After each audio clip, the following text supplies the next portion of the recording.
Vía Pública. ¿Cómo están ustedes? Muy buenas noches, bienvenidos a Vía Pública. Y definitivamente esta tarde, iba a ser ayer, ¿se acuerda? Bueno, pero el Senado aprobó por amplia mayoría la idea de legislar la ley corta antiterrorista. Ojo con eso de la ley corta. La iniciativa del gobierno que faculta al Ministerio Público y a las policías con mayores atribuciones para investigar este tipo de hechos, que es las mismas facultades que tienen en otro tipo de delitos, lo que se le agrega a los delitos terroristas viene a hacerle compañía a otros delitos que sí tienen facultades especiales de investigación. Bueno, lo que no está claro todavía es qué es lo que se define como terrorismo, y esa es la ley larga que se va a discutir luego. En todo caso, obtuvo 32 votos a favor, 6 en contra, 5 abstenciones. No fue un debate fácil, de hecho pasó de un día para otro. Ayer pensaban quedar listo porque hubo un acuerdo inicial entre algunos senadores de la oposición y el gobierno, pero pasó para hoy porque se había complicado. Pero se cumplió el objetivo principal del gobierno y contó con muchos votos de la oposición porque, dado el contexto en que estamos, donde hubo el bombazo en Huechuraba la semana pasada, el envío de la bomba, que afortunadamente no tuvo consecuencias en la oficina de Rodrigo Ginspeter, ¿lo recuerda? En ese contexto, ningún partido político o ningún senador quería dar una señal de oponerse a medidas especiales en este contexto hacia la ciudadanía. Por eso es que se acordó la ley corta ahora, pero no dejar votada la ley larga que llevaba un año tramitándose, o más bien durmiendo. Bueno, así avanza el proyecto que busca facultar a las policías con métodos especiales, que yo le decía que ya operan para otro tipo de delitos, de investigación, esto en los delitos que se van a calificar como terroristas. Agentes encubiertos, por ejemplo, la interceptación de comunicaciones, bueno, están en el texto. Tras la aprobación de esta idea de legislar, el proyecto de ley corta antiterrorista volverá a la Comisión de Constitución del Senado, donde se discutirán sus indicaciones. Lo interesante es que el gobierno, a través de su ministro del Interior, hoy día se comprometió, incluso antes de tener el resultado de la votación que le favorecía a la ley corta, se comprometió a ponerle urgencias también a la ley larga. Vamos a ver qué tipo de urgencias, vamos a ver si el espíritu de este compromiso se cumple y a fin de año esta ley al menos supera esta fase legislativa. Es importante este compromiso que toma el gobierno. ¿Por qué? ¿Y por qué se oponían senadores, para que la redundancia, opositores? Para no dar la sensación de que esta ley corta solucionaba todo el problema y que ya no hacía falta entrar en el fondo. No, se soluciona algo corto, urgente, pero el compromiso es ir también a lo más largo y a lo importante. Nos vamos a la pantalla y en la pantalla le presentamos la pregunta del día. ¿Dónde se debe realizar la Feria Internacional del Libro de Santiago, FILSA? Y esto tiene que ver con el tema que vamos a conversar ahora con dos destacados escritores nacionales. A, en la Estación Mapocho. B, en el Espacio Riesco. ¿Por qué se lo preguntamos? Porque esa es aparentemente la disyuntiva, o más bien una de las dos alternativas ya es clara, que no se realizará en la Estación Mapocho. Le presento de inmediato, aunque no requieren tanta presentación, son Óscar Contardo y Jorge Baradit, dos escritores chilenos. ¿Cómo están, Óscar? Súper bien. Y Jorge? Bien, Muy gracias. Es interesante lo que primero que sea polémica la Feria del Libro y que no sea el olvido lo que marque la Feria del Libro. Ya una señal, la mitad del vaso lleno. Pero iban a cumplirse 30 años ahora de que la FILSA, la Feria Internacional del Libro, se realizara en esta preciosa edificación muy tradicional, centenaria, que es en la Estación Mapocho. ¿Tiene algún significado para ustedes, Jorge? ¿La FILSA o la Estación Mapocho? No, la Estación Mapocho. La FILSA Sí, por supuesto. La Estación Mapocho históricamente es un punto de contacto con uno de los extremos del país. Claro. La Estación Mapocho recibió a veteranos de la Guerra del Pacífico, de la Revolución del 91. A la Estación Mapocho iba a llegar el Cristo del Elqui.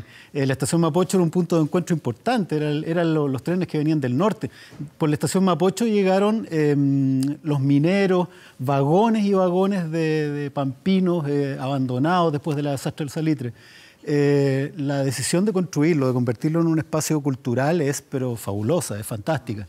Pero también, convengamos, es un espacio que no es del todo apropiado, ¿no? Es un espacio que no se refrigera bien, la gente se muere de calor, es un espacio reducido, es angostito. No es lo que cuando uno viaja a la feria de Buenos Aires, la rural, o a Bogotá o a Guadalajara, no son esos espacios amplios donde hay espacio para todos. Es un buen punto con la rural, pero déjame un segundo. Óscar, ¿a ti qué te parece si a primera, a bote pronto, esta decisión? A ver, yo creo que el problema es una crisis de fondo con la feria, con la FILSA, que se arrastra de muchos años y que el año pasado hizo crisis, cuando se salen de la FILSA las editoriales grandes, las multinacionales. Y lo que resultó de la edición pasada fue un fracaso público. Poca gente. Muy poca gente. Una división del gremio, digamos, se armó otro evento paralelo y se perdió, se cortó con la tradición.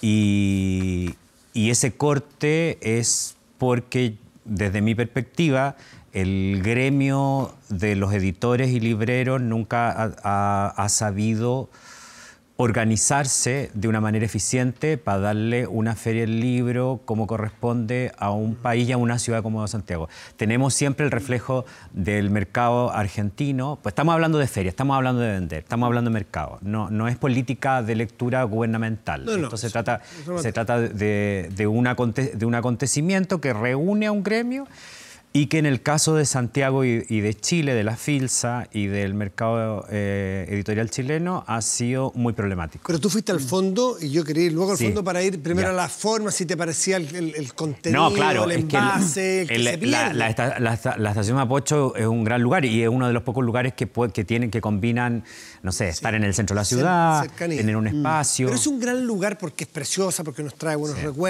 recuerdos de nuestra historia, por la tradición. ¿O es un gran lugar para Feria del Libro partir por allí? ¿A ti no te parece? ¿A ti, Óscar?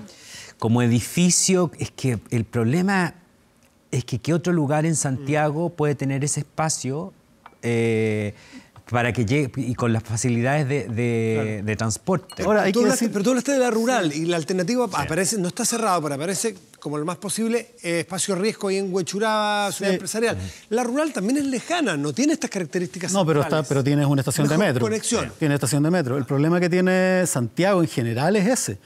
Santiago no tiene un gran espacio para actividades de esta naturaleza. Se tienen que buscar en la periferia, se construye espacio riesgo, hay otros espacios más hacia el oriente, pero Santiago todavía tiene esa cosa pueblerina de que los espacios son pequeñitos, la estación Mapocho de todas maneras es demasiado pequeña para la envergadura que debería tener. Hay muchos sueños sobre una FILSA convirtiéndose en parte de esta cadena maravillosa de la de Bogotá, Guadalajara, México, Buenos Aires, ¿te fijas? Pero mientras no tengamos un lugar adecuado, va a seguir siendo una feria casi de pueblo.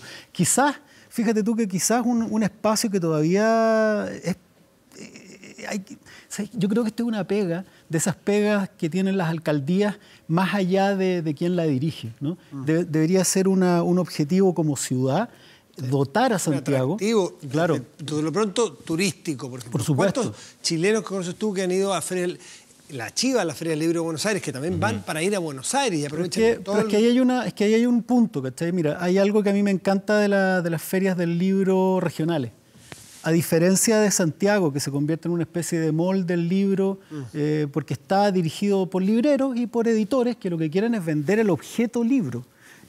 Cuando en las ciudades chicas, en las regionales, el tema lo toman las municipalidades y convierten las ferias del libro en un eje donde se integran artesanos, danza, baile, y se convierte en una fiesta de identidad y cultura, y entendiendo entonces que el libro no es un objeto solamente, sino que además es un puente. Un vehículo para un montón para un de programa cosas. Cultural. Y eso está más deprimido en torno al libro, Óscar, y tú habías ido ya al fondo para seguir haciendo eso. Está dividido en gremio. El año pasado tocó fondo, una feria del libro, claro, se combinan varias cosas. Y una de las cosas principales, uno de los puntos principales es la programación, los autores que traes de fuera, por ejemplo. Las mesas redondas, lo atractivo que puede resultar para el lector o para el ciudadano común y corriente a acudir a ver a su autor favorito o a descubrir nuevos autores. El año pasado era el país invitado Perú y estábamos hablando de que los escritores peruanos tuvieron un pésimo viaje en Chile, porque a la feria no acudió gente, a sus mesas redondas acudió muy poca gente, ellos no tenían la programación muy clara. Entonces se desperdician oportunidades. Se desperdician oportunidades para la ciudad y para el mercado, para el mercado editorial. Se desperdician oportunidades también de que las independientes tengan un público nuevo. Ahora, las independientes armaron un grupo, una corporación nueva, esto de la Furia, ¿no? Sí, claro. Y ¿no será un cambio de época en que estas grandes ferias están dejando de ser, porque también han crecido muchas otras ferias, también en Santiago, también en otras regiones del país, entonces a lo mejor es nuestra nostalgia, porque ya lo que pasa es que las ferias, 50, claro, y que esta es la nueva era, que va a ser más atomizada, más ferias, más dispersas. Mira, así eso como pasa en todas partes y no pasa. Piensa, no somos tan innovadores. Las ferias de que hemos mencionado todo este rato, que son nuestros referentes, yendo a Europa, la de Frankfurt, la de Guadalajara, la de Bogotá, la de Buenos Aires, no están en absoluto en decadencia. Son grandes puntos de encuentro. Lo que pasa es que no son solamente ferias del libro, ferias para vender libros. Guadalajara es la gran puerta de entrada donde se reúnen editores y se transan, ¿no? Los derechos de autor, se hacen negocios, es otra cosa. Una feria del libro no es solamente lo que tenemos en Santiago. En Santiago, al estar un poco capturado por la cámara del libro, que son libreros, que se la han descolgado. Claro, se termina convirtiendo exclusivamente en un lugar para vender libros, y a veces para vender ofertas, y a veces para vender libros cobrando una entrada. Y vamos a ir a ese punto. Perdón, y vender libros a veces ni están en oferta. No, claro. A veces uno estando adentro decía, ¿a qué vine? ¿A una librería más grande? Sí, claro. ¿Cuál es el valor agregado? Pero es que la gran gracia de otras ferias del libro es que tú te vas a enterar de lo nuevo. Te vas a encontrar ofertas, variedades de panoramas culturales. Exacto. Y aquí no estaba eso. La gratuidad es interesante, porque así como el libro en otras partes tiene otra forma de leerse, ya sea de la forma digital, ya sea que hay libros gratis en las redes, también ese cambio hace falta. También es muy añeja la forma de ir, pagar una entrada, y es cara además muchas veces, no todos pueden pagarla, para que no haya muchas ofertas. Pagar es como si te cobraran no tiene ningún entrar sentido. en una librería. No tiene ningún sentido, y aún así, cuando está en las ediciones en que había estado las editoriales grandes, era un rito para mucha gente ir a la feria, a la Filsa. Aún así, pese a eso, pero eso es definitivamente un desincentivo, no tiene ningún sentido ir a pagar para comprar. Exactamente. Los malls no cobran entrada. Claro. Sí, te imaginas Pero de nuevo está esa carencia de un gran mall de oferta, una especie de outlet, ¿te fijáis? Claro. Una feria del libro tiene que ser mucho más que solo un outlet de libros. Y esta crisis en la que estamos, que incluso no tiene domicilio conocido todavía la feria, a ese nivel. Hace unos pocos minutos, la tercera creo que dio el dato de que parece que sí van en la feria de la estación Mapocho. Una fuente que yo estuve leyendo, consultada en la tercera, decía que le faltaban algunos flecos al contrato, pero que había acuerdo. Todo indica que para allá va. Claro. Pero esta atomización, esta dispersión, esta separación de los distintos libreros, ¿no será también una gran oportunidad para relanzar esta cosa más amplia que dices tú? Es que hay una cosa que es distinta. Una cosa es el fenómeno de la apertura de un abanico de ofertas distintos, que son las distintas ferias independientes que hay, y otra cosa es la fragmentación de una idea que hoy día está separada por cuestiones de orden político-administrativo. ¿Te fijas? O sea, el hecho de que por un lado se esté haciendo la FAS con los editores y por otro lado esté la Cámara y que por otro lado estén los otros, eso no es producto de una oferta que se está ampliando, eso es una fractura. Ellos deberían estar juntos y deberían estar ofreciendo una feria internacional que se llama de Santiago, pero es la gran feria de Chile abriéndose al mundo, ¿no? No una feria. Pero hay una labor política que hacer ahí desde los ministerios de cultura, de ser capaz de aunar nuevamente a uno le gustaría que esto no fuera tomado solamente por... A mí creo que los libros son demasiado importantes como para ser tomados por los que venden libros, por los que hacen y venden libros. Creo que... Oscar. A ver, es que hay varias cosas ahí, pero claro, una cosa es la política de la lectura. Yo creo que un gobierno es poco lo que puede hacer frente a un evento que es comercial. El Consejo del Libro financia parte de la feria. Pero prácticamente tira el cheque, ¿no? Claro, no hay como un vínculo y yo creo que no tendría por qué haberlo. Yo creo que para las editoriales el costo del arriendo del espacio es altísimo. Bueno, y entiendo que lo están para las editoriales, sí, era carísimo. Claro, era carísimo. Lo que pasa es que tiene que ver también con la Estación Mapocho como corporación cultural. Digamos, lo que es el principal hito de la Estación Mapocho como evento cultural, porque el resto del año la Estación Mapocho se va transformando en distintas cosas. O sea, no debe ser cosa que ahora se nos vaya a pique la Estación Mapocho como centro cultural porque no tiene su granito anual, o sea, que sea un, claro, un dominó. Sería un problema. Yo creo que el año pasado fue una alerta, porque sin la FILSA, la Estación Mapocho el resto del año, la programación de la Estación Mapocho el resto del año queda súper desdibujada, como centro cultural. Por eso te digo que puede ser un dominó, que la partida de este arrendatario le genere un daño a sus finanzas del año y empiece a cojear. ¿Y qué dicen? Ustedes dicen, está la cámara, están los editores y los escritores. Ustedes que son de los que venden más, de los que están más ahí en la cartelera permanentemente, ¿hay alguna forma de reunión? ¿Hay alguna forma de juntarse, de presionar? ¿O están muy atomizados cada uno en su propio es como el reunir a los... Dicen que armar un sindicato de escritores es más difícil que no sé qué. La verdad es que es una pega súper individual, es muy de ombligo. Han habido a lo largo de la historia un montón de formas, de intentos de organizar, pero es complicado. Nuestro gremio es un poquitito... Sí, no, yo creo que tampoco nos corresponde mucho entrar en el ámbito de la organización de la feria. No, pero algo que decir, algo que presionar al menos para que no haya esta crisis. Yo creo que si hay... Porque se le cierran vitrinas, pues. Si hay 2.000 escritores en Chile, van a haber 2.000 opiniones. Entonces, si me preguntáis la mía... La mía es que ojalá haya la mayor cantidad de vitrinas posible, eso sin duda. Pero sí creo, de nuevo, lo repito, que la Feria del Libro no debería estar tomada solamente por la gente que vende libros. Porque ahí lo que termina siendo es un mall donde se venden libros. ¿Esta foto? Esa foto de un castillo de cartón horrendo. Donde entonces cuando el objeto es vender libros, finalmente se trata de vender cualquier libro, ¿no? Claro. Y ojalá que hayan pocos libros que vendan harto, ojalá hartos youtubers para que vendan harto y al final se convierten en eso nada más, te fijas, en un mall. Sin embargo, cuando estas cosas se les hacen cruzar con otros vectores más potentes, la cuestión crece para todos lados. Entonces, Tú estás haciendo una descripción bastante clara de lo que... Yo fui el año pasado, no tenía nada que hacer en la feria, en la FILSA, no estaba invitado a ningún foro, nada. Me fui 2 veces a ver a un autor argentino que me interesaba mucho verlo, pero ese libro era uno de los mejores del año pasado. Éramos 4 personas en la sala. Había 4 gatos en la feria comprando. Era un desastre. Lo que pasa es que pasó lo siguiente. Nosotros hablábamos con Oscar antes de entrar acá. La Cámara no tenía el expertise de organizar una feria del libro. Porque la verdad, cuando uno va a Lima o a cualquier feria de otro lado...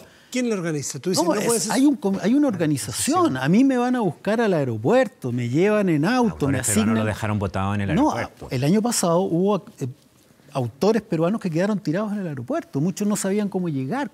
A mí nunca me tomaron y me dijeron, por ejemplo, hace 2 años atrás, cuando lancé mi último libro allá, nunca me dijeron, Jorge, ¿a qué hora vas a llegar? Tienes que llegar acá, te va a estar esperando alguien en la puerta, te van a llevar a la sala. Yo llegaba solo preguntando y me tenían un vaso de agua. Entonces ahora, cuando de traer a los autores, de llevarlos al aeropuerto y de ponerlos en un hotel, se encargaban las editoriales. Cuestión que no ocurre en ningún otro lado.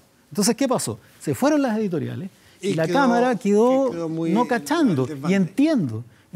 Ahora, también, la Cámara no son, por supuesto, no cachan todas estas cosas. El año pasado se encontraron con una papa caliente y lo hicieron lo mejor que pudieron. Otra cosa que hay que decir de ellos. Ellos tienen clarísimo que irse a espacio riesgo es lo peor que les puede pasar. Ellos lo tienen clarísimo. Espacio riesgo hasta para los conciertos es un problema. Está tras mano. La semana es complicada. No hay vehículo. El espacio para entrar es una garganta que se puede ser un taco de nada. Ellos lo tienen claro. Y yo creo que, claro, hay una crítica a la feria, a la FILSA, siempre hay una crítica que puede ser de élite.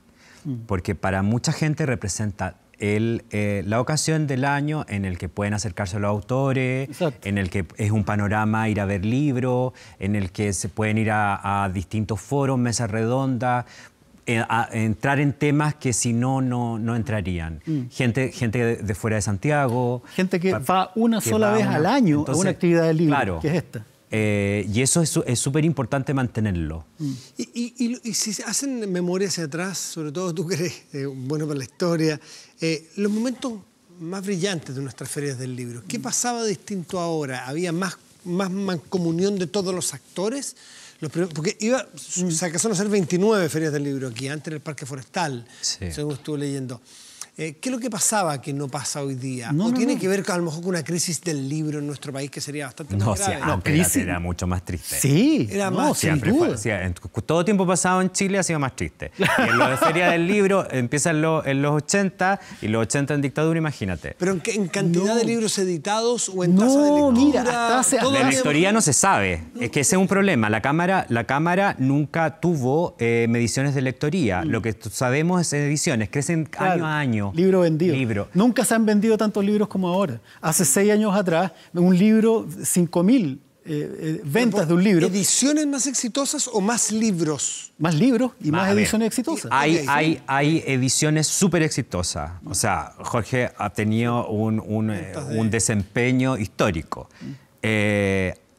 Eso es cierto, esa es una parte. La otra parte es que se editan muchos, se publican más muchos libros, muchos títulos, pero no hay cifras comparativas históricas sobre lectoría en Chile. Hay una fundación, que es la Fundación La Fuente, que tiene cifras súper recientes, pero que no se podría trazar una curva. Claro, no. Además es un historia. error, además siempre, esto lo hemos comentado un montón de veces, es un error intentar medir la lectoría a través de la venta de libros. Claro, Son dos cosas eso es completamente sí. distintas. Hoy día tú lees en distintos formatos, puedes leer todo el día sin abrir un solo libro. Entonces, Incluso puedes regalar un libro, no sabes Entonces, si lo no, lees. se, claro, no podemos decir que Sin en el contar- año 80, cuando empieza, los años 80, cuando empieza la feria, se leía más o si era más exitoso. Eran unos stands en el Parque Forestal, era todo súper modesto. no sé, lo que hay ahora es podríamos decirlo de esta manera, de manera bien gruesa, un crecimiento que de pronto se estancó, y la Feria del Libro, con todas las amenazas, ¿no? Que es muy de Chile, muy propio de Chile, muy propio del golpe en el palo, muy propio de este año sí que llegamos al desarrollo y salimos del subdesarrollo. Se fracturó, se chingó. Está esperando años dar el gran salto para entrar al circuito. Y es una feria de segundo y hoy día casi de tercer orden dentro de América Latina. Sí. Entonces lo que uno está extrañando es una feria a la altura de lo que Chile... Que se podría hacer en abril y no en noviembre, Por para supuesto. aprovechar a los autores que vienen a Buenos Aires. Exacto. Mira, el gran sueño, lo que pretende este grupo de editores que hace la FAS y que por lo que me acabo de enterar también se va a ver frustrado para el próximo año, porque me enteré que la Cámara del Libro ya tiene reservada la Estación Mapocho para el 2020. O sea, se va a postergar una vez más el gran sueño, que es volver a unirse con los editores y poner una feria de Santiago en abril para coordinarse con Bogotá, con Buenos Aires y traer en conjunto a una gira por Latinoamérica a grandes escritores. Bueno, esta crisis va a zamarrear a lo mejor no sé, a la escena cultural, el tema que estemos hablando aquí de libros, a que le puede parecer Lo que hay que curioso. hacer... Igual nos van a apelar. Sí, no importa, Sí, no importa. sí, nos van a pelar. No, a mí me han hecho encerrona en la calle los libreros, así que... Ninguno de nosotros tres está muy libre que le saquen la mugre, pero no hay problema. Claro. Pero hay un punto, que quizás es mejor que se pegue este golpe, y nos peguemos este golpe con esto, porque todos estábamos viendo una feria del libro bien Lánguida. decadencia y Sí, lánguida. el decadencia. En un mall abierto de libros sin gran novedad. Quizás es mejor esto, que estemos hablando, nos enfrentemos a una crisis para ver si levanta cabeza. Tienen que echar una miradita a lo que está ocurriendo en regiones. La Feria del Libro de Concón, que es este fin de semana, échenle una miradita. Es maravillosa la manera como la están Proporcional al organizando. tamaño de Concón, probablemente es mucho más grande. ¿Sabéis qué? Yo la veo, más impacto. el concepto que ellos tienen, que es de cruzar con identidad, memoria, historia, y hacerlo y articular todo en torno al libro, yo creo que es aplicable a la Feria Internacional de Santiago y al país completo. Antes de despedirnos, ¿en qué proyecto está? ¿Qué escribieron hoy día en la tarde? Viene un libro mío a fin de mes, Ah, ya. de Historia Secreta de Chile, Ya. que me voy a tener que ir un mes a Mendoza a esconderme un rato. Está La ciudad de los Césares en la obra con Marco Antonio de la Parra. Y una cosa que quiero decir también antes, junto con, que no se le ha dado lo suficiente brillo a esto, junto con la pega de Hamilton y la pega de Murillo, ¿no? Para levantar el tema que nos sobrecoge hace un año, que es el de jesuitas y otros. Y de Cruz. Claro, y de Cruz, de gente involucrada desde la iglesia. Un nombre que se pasa por alto, el de Óscar Contardo, su investigación, que tiene años, que tiene un libro que se llama Rebaño, ha sido fundamental también para instalar el tema. Entonces yo creo que este es un nombre que hay que tener súper en ojo. Óscar, ¿tú en qué ¿Para libro? la candidatura decís? No. Muchas gracias. Muchas Gracias. No, ¿Y en qué proyecto está? Es un perfil biográfico de Pedro Lemebel. Yo me demoro. Ya. Me demoro. Sin fecha, nadie te ha pedido fecha. Sí, ¿En no, qué me estás? demoro. Nada más. Óscar Contardo, Jorge Baradit, muchísimas gracias por estar esta noche aquí en Muchas Vía gracias. Pública. Vamos a hacer una pausa y le queremos contar, a la vuelta le vamos a contar esta pregunta que le hicimos: si usted prefiere la Feria del Libro aquí en la Estación Mapocho o eventualmente va a ser en el espacio Riesgo. ¿Qué prefiere usted? Una de esas no tiene una preferencia clara, pero lo invitamos a votar. Hacemos la pausa y volvemos.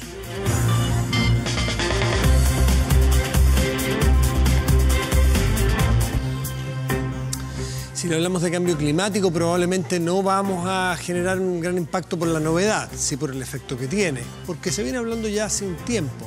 Pero si uno le agrega que hay registros en algunas regiones de nuestro país, registros comprobables y de larga data, de que hacen fehaciente el drama, bueno, como el caso de, por ejemplo, la región del Maule, ya es más preocupante. Si miramos el informe internacional que se presentó ayer, también o anteayer, del mundo, de los 17 países estos que están acogotados literalmente, que están en una crisis severa, y que tienen riesgo de quedarse sin agua, 17 países, bueno, el problema está allí. Pero si le dijera que el país número 18 es Chile, según ese ranking, porque uno ve los primeros 17, mira, está Chile, no está Chile, qué bueno. Entonces uno va a la segunda categoría, y en la segunda categoría lo encabeza Chile, está en el número 18. O sea, estamos a punto de ascender a ese grupo selecto de los países tan dramáticamente golpeados por la falta de agua. Nos acompañan dos expertos.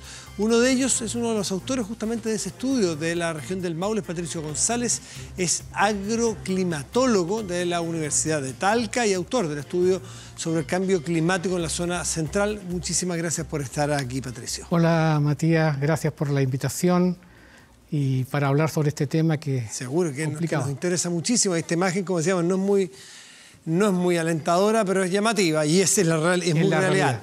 Y nos acompaña también Sebastián Vicuña, que es director de Cambio Global de la Universidad Católica e investigador del Centro de Investigación para la Gestión Integrada de Riesgo de Desastres. ¿Es así? Sí. Sebastián, gracias por estar aquí. Muy buenas noches a los dos. Muchas gracias a usted.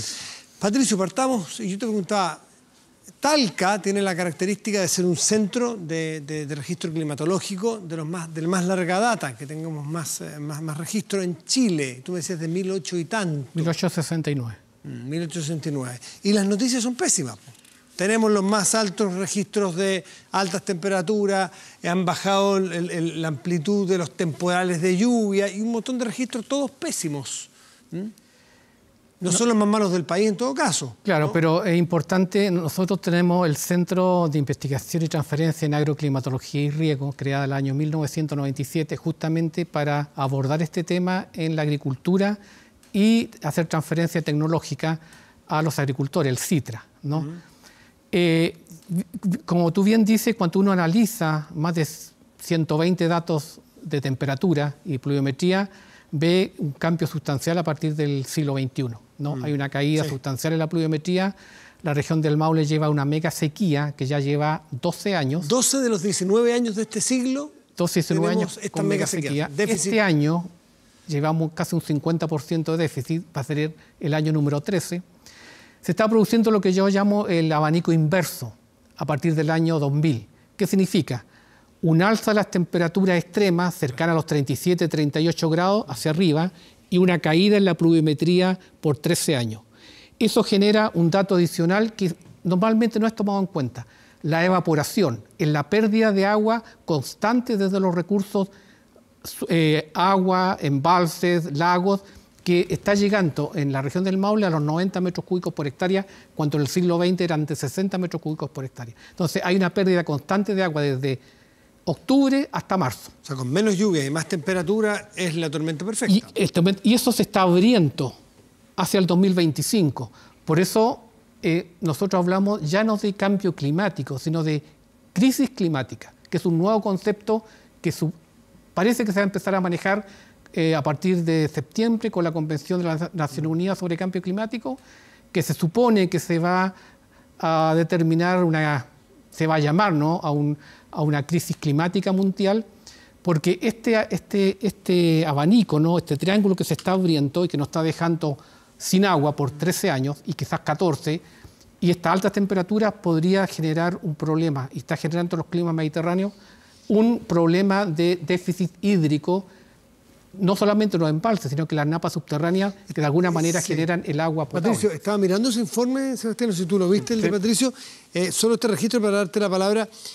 Las lluvias en Talca, en este registro de Talca, en el siglo XX en promedio había entre 100 y 150 días lluvia al año en Talca. Exactamente. En lo que va del siglo XXI, este promedio cae a 50, 60 días al año promedio en lluvia.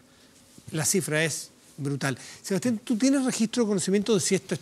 No, me imagino que no es solo Talca, ustedes tienen los registros, pero me imagino que esto es un panorama más o menos generalizado, ¿no?, en Chile. No es la misma señal en todo el país. Hay distintas señales de cambio. En la zona central, principalmente desde la Cuarta hasta la región de la Araucanía, es bastante notable la tendencia a la disminución en las precipitaciones. Pero si nos movemos más al norte, tercera región, el altiplano, vemos que lo que ha ocurrido es más bien un aumento en la intensidad de eventos de precipitación que generan otro tipo de problemas muy distintos y donde además, como llueve muy poca, un par de esos eventos puede ser capaz de generar aumento en la supuesta disponibilidad de agua durante el año, pero la verdad es que ocurre durante un día, algunos días. Entonces, también ocurre igual al final una disminución en la disponibilidad del agua, pero eventos de precipitación muy distintos. Tú dices que hay un problema también en los acuíferos o en las reservas subterráneas de agua, y uno viene escuchando a los expertos hace tiempo, y incluso a las autoridades, que se va a inyectar la recarga de los acuíferos. ¿Eso se está haciendo? ¿Eso es posible para los niveles económicos que tiene Chile? Sí, o sea, no es necesariamente un gran gasto hacer ese tipo de infraestructura. No, porque muchas veces puedes usar la misma infraestructura que tú tienes, puedes usar los mismos canales de riego para mover agua en los meses de invierno, por ejemplo, donde hay un poco más de disponibilidad de agua, y utilizarla para armar una suerte de piscinas artificiales en el fondo, y la dejas esa agua un tiempo para que pueda recargar. La dificultad para poder implementar ese tipo de soluciones no pasa por lo técnico, incluso por conocer las propiedades físicas, después cómo se mueve esa agua.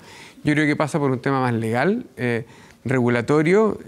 Tenemos bastante claridad respecto del agua que va en los ríos y cómo distribuir esa agua y cómo asignarla, pero en las aguas subterráneas somos bastante más ignorantes y por lo tanto yo hago este proyecto, infiltro el agua, la pongo en esta napa, no tengo muchas garantías de que después yo pueda usar o cómo se va a usar. Los derechos de agua no están claros allí. Es bastante más difuso el tema con las aguas subterráneas y yo creo que principalmente las restricciones en ese caso, en ese tipo de tecnologías pasan más bien por eso. Patricio, tú que le llevas la cuenta larga a tu región y a tu zona, pero me imagino que miras el panorama general, ¿qué te hace pensar que el siglo XXI se transformó en este drama o que este cambio tan dramático en las curvas de todos tus estudios? ¿Por qué? Porque uno podría decir en la época industrial, pero la época industrial lleva más de 100 años, no son estos 19. ¿Pasó algo últimamente? ¿Tiene que ver con qué? Mira, yo creo que el cambio climático se ha ido acelerando en el tiempo. O sea, todos los modelos preveían que esto iba a ocurrir en el 2050, 2080. Pero lamentablemente el hombre se metió con una máquina climática que conoce más o menos el 40%. Desconocemos todo el 60% de los efectos de esta máquina cuando se le inyecta calor. Entonces, este clima nos está agrediendo de una forma en los climas mediterráneos, dejándonos sin agua y con temperaturas que están superando los 40 grados, incluso en la zona central de Chile. Entonces, yo lo atribuyo fundamentalmente al cambio climático, ¿no?, que partió manifestándose por ahí por los años 90, muy lentamente. ¿Pero qué produjo esta aceleración? Yo creo que, mira, de acuerdo a la COP que se han hecho, a las conferencias de cambio climático, si tú ves lo que había el año 92, 93, habían alrededor de 340 partes por millón de CO2. Se hicieron 24 COP para reducirlo y ahora estamos en 416 partes por millón. O sea, se hicieron 24 COP para nada, no se redujo nada. Sin COP no sabríamos dónde estaría la curva. Sí. A lo mejor es posible, pero ya pasamos los 400 partes por millón, que significa el no retorno. Entonces, ahí podría estar la clave, ¿no?, de que este calentamiento global está generando efectos colaterales en la atmósfera, y uno de ellos, el impacto en los climas mediterráneos, que está alterando incluso las estaciones en la zona central de Chile, porque el invierno se ha cortado a 3 meses, la primavera y el otoño son netamente de transición de 2 meses, y tenemos un largo verano que va de octubre hasta marzo. Hemos tenido temperaturas de 33, 34 grados en la región del Maule, cosa que marzo era un mes de otoño. Entonces, yo atribuyo esto fundamentalmente a el efecto que el hombre ha causado sobre el clima, preferentemente el aumento del CO2, más algunos efectos seguramente naturales, pero que pueden ser efectos colaterales del cambio climático. Pero lo importante es que en los climas mediterráneos de Chile, de Estados Unidos, de Mediterráneo y de Sudáfrica, donde se genera la gran cantidad de alimentación, está sufriendo estos impactos de caída pluviométrica. ¿Tú, Sebastián, a qué le atribuye esta aceleración que se produjo en este siglo XXI? ¿Y si es Chile es que efectivamente las concentraciones han subido prácticamente casi lineal. Se empieza, en una época teníamos un cambio del orden de 2 partes por millón al año, hoy día estamos del orden de 3 partes por millón, y yo creo que vamos a ir disminuyendo eso, pero resulta que lo que hoy día está presente en la atmósfera en términos de las moléculas de CO2 han estado algunas de ellas por 100 años haciendo el efecto. Nosotros hoy día vemos el efecto de las moléculas que nosotros emitimos, pero de las que emitieron todos quienes vinieron atrás de nosotros. Entonces se va acumulando, entonces se van multiplicando los efectos. Es lo que hacemos en el momento, más la acumulación de lo que viene atrás. Y ese es un efecto exponencial. Te quería preguntar, Sebastián, Chile y el mundo, porque quería partir por Chile, pero vamos a lo global, porque el informe reciente también es dramático. Hay 17 países que utilizan, que están en este estrés total, y entiendo, ustedes me corrigen si estoy mal, ¿cómo se entra a este selecto grupo de países que están secándose prácticamente? Que se gastan durante el año el 80% del agua disponible, es decir, que están a punto de llegar a su cupo de gastarse todo lo que tienen, ¿eso es? Entiendo, me imagino que es una métrica, se pueden haber varias. Y son 17 países, y yo realmente me sorprendí cuando dije, después de decir que bueno que no está Chile, fui a la segunda categoría y Chile es el primero, está a punto de subir. Y en esa segunda categoría, perdón, tú te tienes que gastar el 40% al año de tu disponibilidad de agua. Y piensa en la diversidad de condiciones que tenemos en Chile. O sea, si el Chile como un todo entra a esa categoría, imagínate la parte centro-norte del país, está claramente bastante más cerca. En la primera categoría de los más graves están Qatar, Israel, Líbano, Irán, Jordán. Mira, el mapa se va claramente a un lado, ¿no? Libia, Kuwait, Arabia Saudita, Eritrea, que es el norte de África, los Emiratos Árabes, y nosotros estamos cerca de esos países. Hay una coincidencia. ¿Por qué Chile creen ustedes que está allí? Mira, Matías, yo creo que tenemos un gran consumo de agua en la agricultura. Hay una mala gestión del agua, en la cual la agricultura, hay sistemas de riego por tendido, por surco, que gasta el 70% la pierde y solamente el 30% la utiliza. Todavía existen esas prácticas, ¿no? La tecnología, la tecnificación del riego la hacen las grandes empresas que tienen los recursos. El CITRA de la Universidad de Talca está gestionando con los agricultores parcelas demostrativas para que se integren al sistema de tecnificación del riego, y poco a poco se han ido adaptando, pero cuesta cambiar esa mentalidad de siglo del uso del agua.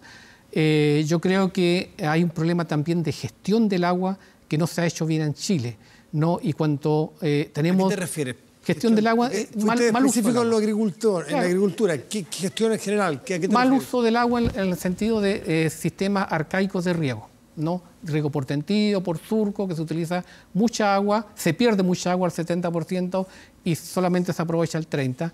Poca tecnificación del riego en la zona central de Chile, lo cual obviamente podría ser mejor gestionada, pero ahí se necesita una decisión política para generar más proyectos que lleguen a los agricultores medios y bajos, no que son los que no tienen los recursos. Entonces ahí hay una decisión política importante que hay que tomar, porque el cambio climático yo creo que ahora pasa, si bien los científicos hicimos la pega, dijimos lo que va a venir, yo creo que ahora pasa por una decisión política que el Estado chileno se comprometa con el cambio climático para reducir la vulnerabilidad. Claro, primero es gestionar bien el agua que tenemos, después...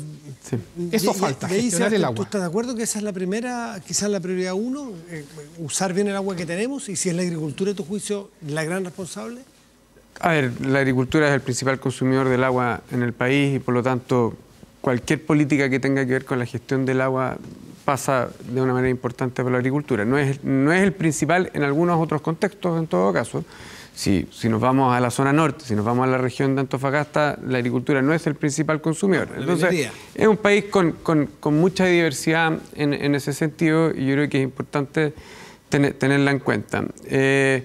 Yo creo que lo que ha faltado es planificación, adelantarse idealmente a proyectos, o sea, procesos que ya estaban cambiando y que uno podría haberse adelantado.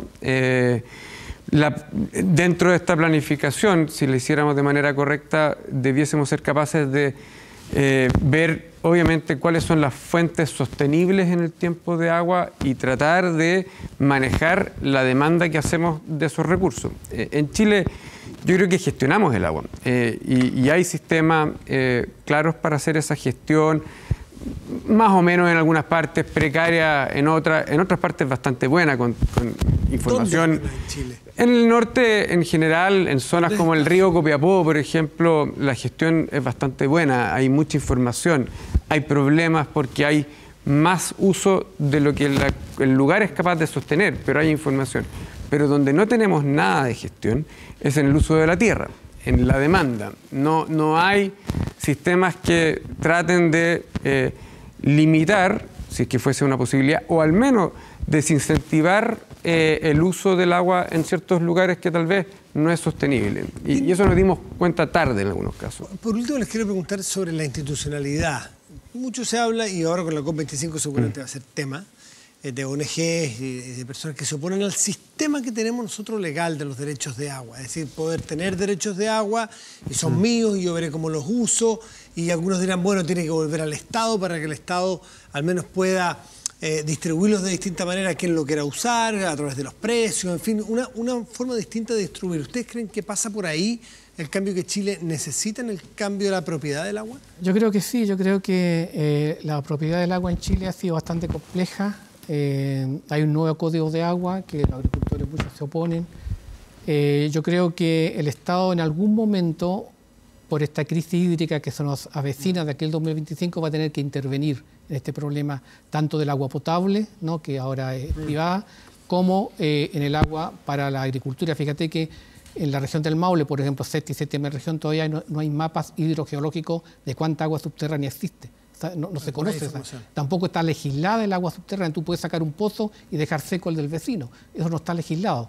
Entonces, yo creo que en algún momento la fuerza del cambio climático, que nos va a ir dejando, estoy hablando entre Santiago y la octava región, que nos va a ir dejando poco a poco sin agua y sin nieve, va a necesitar una intervención fuerte del Estado para ordenar el problema. Fíjate que un solo dato, la laguna del Maule, que tiene 1.400 millones de metros cúbicos, actualmente tiene 220, o sea, está con un 80% de déficit y de ahí se saca energía eléctrica y agua para los agricultores. Y hay un tremendo conflicto entre ellos porque se hizo una central de los Cóndores, mal hecha porque estábamos en sequía, entonces Enel quiere flexibilizar la ley de 1947 que le da prioridad al riego. Entonces hay un tremendo conflicto por la falta de este recurso. Entonces, cuando los recursos empiezan a ser escasos, surgen los conflictos sociales. Y a eso no hay que llegar porque ya tuvimos el ejemplo de Osorno, tuvimos el ejemplo de Osorno, obviamente, y obviamente el Estado va a tener que intervenir en algún momento para regularizar el tema de la distribución del agua. Y la propiedad. ¿Tú crees, Sebastián, que por ahí va a pasar una solución necesariamente? A ver, yo creo que el sistema requiere de cambios, requiere de reformas. Algunas están bastante consensuadas, como por el hecho de que en ciertas situaciones tiene que haber una prioridad en el consumo humano y se tiene que garantizar ese derecho, cosa que no existía en el Código y al menos no era parte de los elementos de base. Perdón, yo creo que ahí hay un consenso. ¿La agricultura no es consumo humano? Consumo humano no es solamente un vaso. Pero eso es lo que se llama la huella del agua, ¿no? Claro, es un consumo indirecto, sí, obviamente, y es un sostén de vida. En el fondo, la gente, el agricultor requiere ese recurso para poder... Pero no, acá estamos hablando de la necesidad básica, esencial, para poder sobrevivir. Sí. Pero, y eso, la verdad es que nadie estaría en desacuerdo hoy día de tener ese tipo de reforma. Ahora, yo no creo que por el mero hecho de cambiar la propiedad y decir ahora es el Estado un administrador del agua se resuelvan los problemas. Yo no creo que el Estado, hoy día, ni una posibilidad, incluso un Estado demasiado preparado, sea capaz de saber bien cómo se tiene que usar, asignar el agua. El sistema que tenemos tampoco está funcionando. El sistema donde tengo un derecho con un nivel de fuerza amparado en la Constitución tan grande que yo para poder hacer un cambio, un reajuste en el sistema, tendría que, por ejemplo, llegar a compensar y a expropiar un derecho, pagar por algo que además se entregó gratis. Obviamente eso tampoco funciona. Entonces, ¿cómo nos ajustamos? ¿Cómo resolvemos estos déficits estructurales? Yo creo que usando parte de las herramientas que tenemos, bastante más coordinación entre los actores, bastante más solidaridad entre los actores, quienes tienen agua suficiente y quienes no la tienen, que entiendan de manera conjunta cómo entre todos, país, de cuenca, necesitamos trabajo que ocurra en las unidades territoriales donde se maneja el agua. Todo de Cuenca, la Fundación Chile está haciendo un trabajo precioso y están publicados los estudios que han hecho un seguimiento a los recursos hídricos de nuestro país. Patricio y Sebastián, les quiero agradecer por estar esta noche aquí en Vía Pública. Que estén muy bien, muchachos. Gracias. Muchas gracias. Vamos y volvemos. Espérenos un segundo.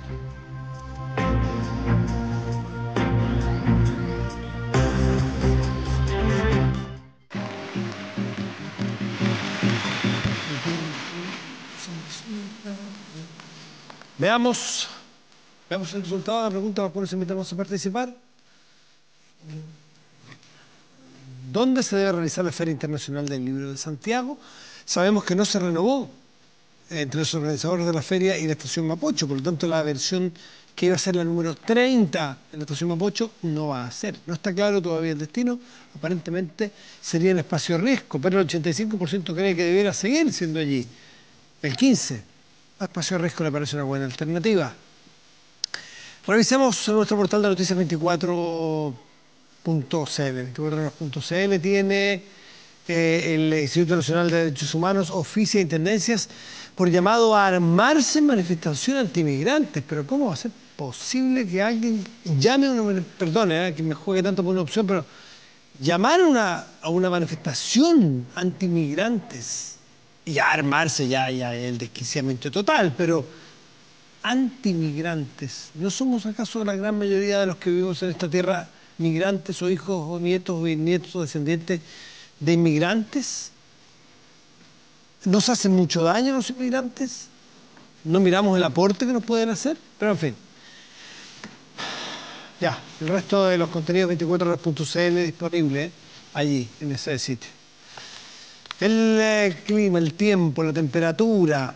La región metropolitana en este momento está con 3 grados, despejado y brumas. Para mañana y pasado en la región metropolitana veremos qué es lo que ocurre. Para el jueves, una máxima probable de 16 grados, una mínima de 0 por lo que estuve leyendo, ¿no? Pero esto me consta, 16 grados la máxima, cielos despejados. Lo mismo ocurrirá el viernes, es decir, jueves y viernes igual. ¿Vamos a otras regiones del país?